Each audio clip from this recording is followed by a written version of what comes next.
विदेशी ताकतें भी इन लोगों का साथ देकर देश और धर्म को कमजोर करने की कोशिश करती दिखती है. ದೇಶದ ಧಾರ್ಮಿಕ ಹಾಗೆ ಸಾಂಪ್ರದಾಯಿಕ ಆಚರಣೆಗಳನ್ನು ವಿರೋಧ ಮಾಡೋದು ಗುಲಾಮಗಿರಿಯ ಮನಸ್ಥಿತಿಯಾಗಿದ್ದು ಇದಕ್ಕೆ ವಿದೇಶಗಳಿಂದ ಕುಮ್ಮಕ್ಕು ಸಿಗ್ತಾ ಇದೆ ಅಂತ ಪ್ರಧಾನಿ ನರೇಂದ್ರ ಮೋದಿ ವಾಗ್ದಾಳಿಯನ್ನ ನಡೆಸಿದ್ರು. ಪ್ರಯಾಗ್ರಾಜ್ನ ಮಹಾಕುಂಭಮೇಳ ಏಕತೆಯ ಮಹಾಕುಂಭವಾಗಿದ್ದು ಟೀಕಾಕಾರರಿಗೆ ಇದೇ ಉತ್ತರ ಅಂತ ಬಣ್ಣಿಸಿದ್ದಾರೆ. ಇತ್ತೀಚೆಗೆ ಕುಂಭಮೇಳದ ಬಗ್ಗೆ ವಿಪಕ್ಷ ನಾಯಕರಾದ ಮಲ್ಲಿಕಾರ್ಜುನ ಖರ್ಗೆ, ಮಮತಾ ಬ್ಯಾನರ್ಜಿ, ಲಾಲು ಪ್ರಸಾದ್ ಯಾದವ್ ಹಾಗೂ ಅಖಿಲೇಶ್ ಯಾದವ್ ಕೆಲವು ಟೀಕೆಗಳನ್ನು ಮಾಡಿದ್ರು. ಮೃತ್ಯು ಕುಂಭಮೇಳ ಅನ್ನೋದು ಓಳು ಅಂತ ಹೇಳಿದ್ರು.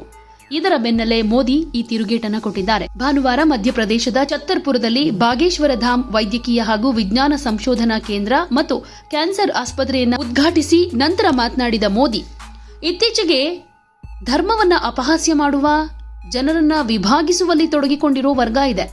ಹಲವು ಸಲ ವಿದೇಶಿ ಶಕ್ತಿಗಳು ಕೂಡ ಈ ಜನರನ್ನ ಬೆಂಬಲಿಸುವ ಮೂಲಕ ದೇಶ ಮತ್ತು ಧರ್ಮವನ್ನ ದುರ್ಬಲಗೊಳಿಸೋದಕ್ಕೆ ಪ್ರಯತ್ನಿಸ್ತಾ ಇವೆ. ಇದು ಗುಲಾಮಗಿರಿ ಮನಸ್ಥಿತಿ ಅಂತ ಹೇಳಿದ್ರು. ಮಹಾಕುಂಭಮೇಳದಲ್ಲಿ ಶ್ರಮಿಸಿದ ನೈರ್ಮಲ್ಯ ಕಾರ್ಮಿಕರು ಹಾಗೆ ಪೊಲೀಸರ ಕಾರ್ಯಕ್ಕೂ ಕೂಡ ಈ ವೇಳೆ ಮೋದಿ ಮೆಚ್ಚುಗೆ ವ್ಯಕ್ತಪಡಿಸಿದ್ರು. ಈ ಏಕತೆಯ ಮಹಾಕುಂಭದಲ್ಲಿ ಸಾವಿರಾರು ವೈದ್ಯರು ಮತ್ತು ಸ್ವಯಂ ಸೇವಕರು ಸ್ವಯಂ ಪ್ರೇರಣೆಯಿಂದ ಸಮರ್ಪಣಾ ಭಾವ ಮತ್ತು ಸೇವಾ ಮನೋಭಾವದಿಂದ ತೊಡಗಿಸಿಕೊಂಡಿದ್ದಾರೆ. ಏಕತೆಯ ಮಹಾಕುಂಭಮೇಳಕ್ಕೆ ಹೋದ ಜನರು ಇದನ್ನ ಶ್ಲಾಘಿಸ್ತಾ ಇದ್ದಾರೆ ಅಂತ ಹೇಳಿದ್ರು. ಇನ್ನು ಇದೇ ಸಂದರ್ಭದಲ್ಲಿ ಮೋದಿ ಕ್ಯಾನ್ಸರ್ ವಿರುದ್ಧ ಹೋರಾಡುವಲ್ಲಿ ಸರ್ಕಾರದ ಪ್ರಯತ್ನಗಳನ್ನ ಉಲ್ಲೇಖ ಮಾಡಿ ಮಾತನಾಡಿದ್ರು. ಈ ವರ್ಷದ ಬಜೆಟ್ನಲ್ಲಿ ಕ್ಯಾನ್ಸರ್ ವಿರುದ್ಧ ಹೋರಾಟ ಮಾಡುವುದಕ್ಕೆ ಅನೇಕ ಘೋಷಣೆಗಳನ್ನ ಮಾಡಲಾಗಿದೆ. ಕ್ಯಾನ್ಸರ್ ಔಷಧಿಗಳನ್ನ ಅಗ್ಗವಾಗಿಸುವುದಕ್ಕೆ ನಿರ್ಧರಿಸಲಾಗಿದೆ. ಮುಂದಿನ ವರ್ಷಗಳಲ್ಲಿ ದೇಶದ ಪ್ರತಿ ಜಿಲ್ಲೆಯಲ್ಲೂ ಕ್ಯಾನ್ಸರ್ ಡೇ ಕೇರ್ ಕೇಂದ್ರಗಳನ್ನ ತೆರೆಯಲಾಗುತ್ತೆ ಅಂತ ಹೇಳಿದ್ರು. ಕ್ಯಾನ್ಸರ್ ಕಾರಕ ಸಿಗರೇಟ್, ಬೀಡಿ ಹಾಗೂ ತಂಬಾಕು ಸೇವನೆಯನ್ನ ಜನರು ಬಿಡಬೇಕು ಅಂತಾನೂ ಕರೆ ಕೊಟ್ರು. कि नेताओं का एक वर्ग ऐसा है जो धर्म का मखौल उड़ाता है, उपहास उड़ाता है, लोगों को तोड़ने में जुटा है और बहुत बार विदेशी ताकतें भी इन लोगों का साथ देकर देश और धर्म को कमजोर करने की कोशिश करती दिखती है. हिंदू आस्था से नफरत करने वाले ये लोग सदियों से किसी न किसी भेष में रहते रहे हैं. गुलामी की मानसिकता से गिरे हुए लोग हमारे मत, मान्यताओं और मंदिरों पर, हमारे संत, संस्कृति और सिद्धांतों पर हमला करते रहते हैं. ये लोग हमारे पर्व, परंपराओं और प्रथाओं को गाली देते हैं. जो धर्म, जो संस्कृति स्वभाव से ही प्रगतिशील है, उस पर ये कीचड़ उछालने की हिम्मत दिखाते हैं. हमारे समाज को बांटना, उसकी एकता को तोड़ना ही इनका एजेंडा है. इस माहौल में मेरे छोटे भाई धीरेन्द्र शास्त्री जी काफी समय से देश में एकता के मंत्र को लेकर लोगों को जागरूक करते रह रहे हैं. अब उन्होंने समाज और मानवता के हित में एक और संकल्प लिया है.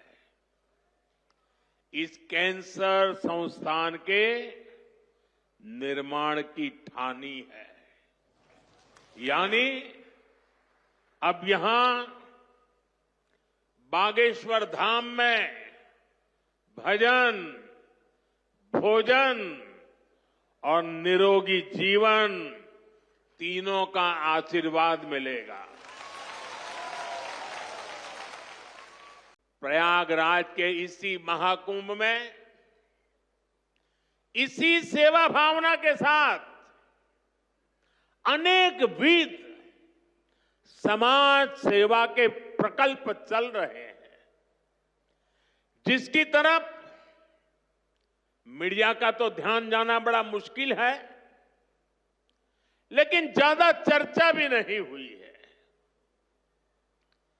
अगर मैं सभी इस सेवा प्रकल्पों की चर्चा करूं तो शायद मेरा अगला कार्यक्रम डिस्टर्ब हो जाएगा, लेकिन मैं एक का उल्लेख करना चाहता हूं। इस एकता के महाकुंभ में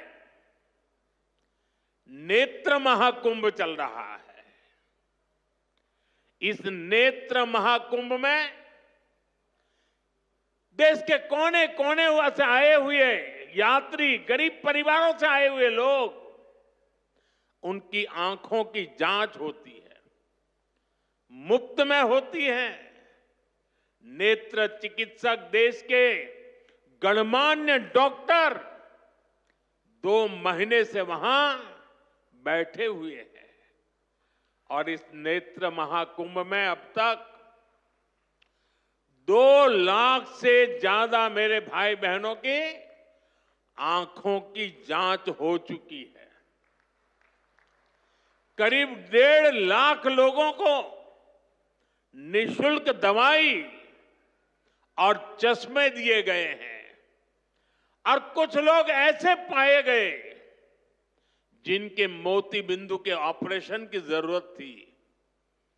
तो इस नेत्र महाकुंभ से चित्रकूट और अगल बगल के स्थानों पर जहां पर अच्छी नेत्र चिकित्सा की अस्पतालें थी, करीब 16,000 मोतियाबिंद के ऑपरेशन के लिए उन अस्पतालों में भेज करके एक भी पैसे का खर्च बिना उन सबके मोतियाबिंद के ऑपरेशन किए गए हैं।